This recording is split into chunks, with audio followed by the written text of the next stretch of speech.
Oi, pessoal! Me digam se vocês percebem a diferença entre essas duas mensagens, tá? E é sobre isso que vai ser o nosso vídeo de hoje. Jorge, o conserto que você diz que fez no ventilador está uma droga, não está funcionando bem, faz um barulhão quando liga. Que péssimo trabalho, assim não dá. E agora? Oi, Jorge, tudo bem? O conserto no ventilador não ficou bom, pois ainda está fazendo barulho quando liga. O que você acha que pode fazer para que a regulagem fique mais precisa e termine com o barulho? Vocês percebem a diferença? Vocês concordam que essas diferentes formas de falar, elas podem produzir maior grau de resistência ou menor e maior nível de colaboração ou menor?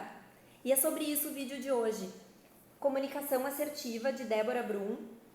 Aprenda a arte de falar e influenciar. Basicamente, nesse vídeo, a gente vai falar de 3 grandes pontos que a autora nos traz. O primeiro deles, grandes estilos de comunicação, os predominantes, o que prejudica a nossa comunicação, e o terceiro grande ponto, como se tornar um melhor ouvinte, entendendo que a comunicação é quando se estabelece o diálogo, que é uma via de mão dupla, e não um monólogo, quando só uma pessoa fica falando. Sabe que eu lembro de uma história que a minha mãe contava quando eu era pequena, que era a mulher que falava demais. E eu não sei se eu vou conseguir reproduzir bem aqui, mas eu achava muita graça, porque ela incorporava um personagem, né, a minha mãe, falando como uma pessoa que fala muito rápido e fala muita coisa ao mesmo tempo e assim, meio na pressa. Então era a mulher que falava demais, que foi na padaria, que comprou leite, comprou pão, comprou suco, e aí foi... Eu já não lembro do resto. Mas assim, a mulher que falava demais, falava muito, e eu achava engraçadíssimo, porque era uma pessoa que falava muito rápido, sabe? E que tu até te perdia no que ela falava, de tão confuso que ficava. Então, lembrei disso, enfim, por conta dessa dica que a Débora Brum vai nos trazer. Então, para começar, gente, com esses grandes estilos, assim, de comunicação. O primeiro grande estilo que ela nos fala é a comunicação passiva, que é quando a pessoa não consegue expressar seus sentimentos, pensamentos e ideias, e ela costuma engolir sapos diariamente, não conseguindo dizer não ou impondo limites quando necessário.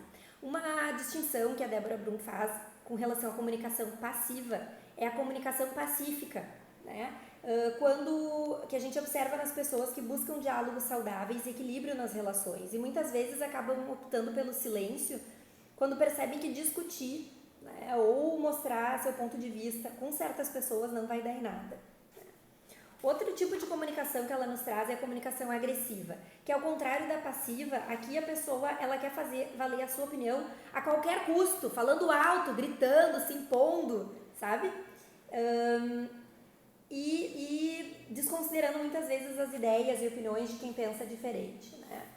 Outro tipo de comunicação é a comunicação passivo-agressiva, que é quando a pessoa acaba se submetendo a algo que não gostaria de fazer e não consegue se posicionar para mudar essa situação, né?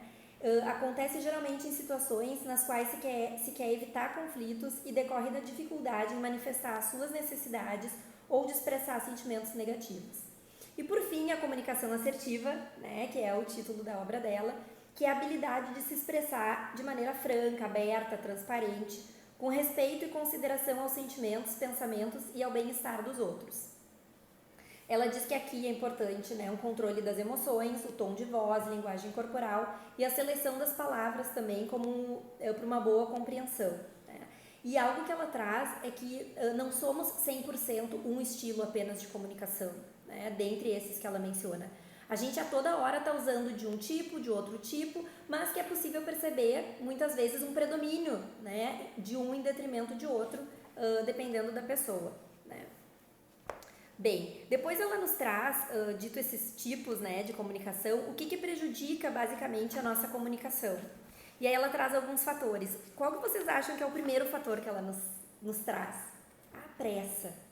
A pressa. Ela diz que a pressa prejudica o processo de falar e de ouvir com atenção e interesse, e que infelizmente na rotina da vida e das empresas, né, muitas vezes isso acontece, e aí ela até fala, né, no ambiente de trabalho, muitas vezes a gente acaba mandando um e-mail sem revisar, ou mesmo mensagens de WhatsApp, seja em nível pessoal ou profissional também, com menos cuidado do que poderíamos ter feito, né, caso tivéssemos com menos pressa.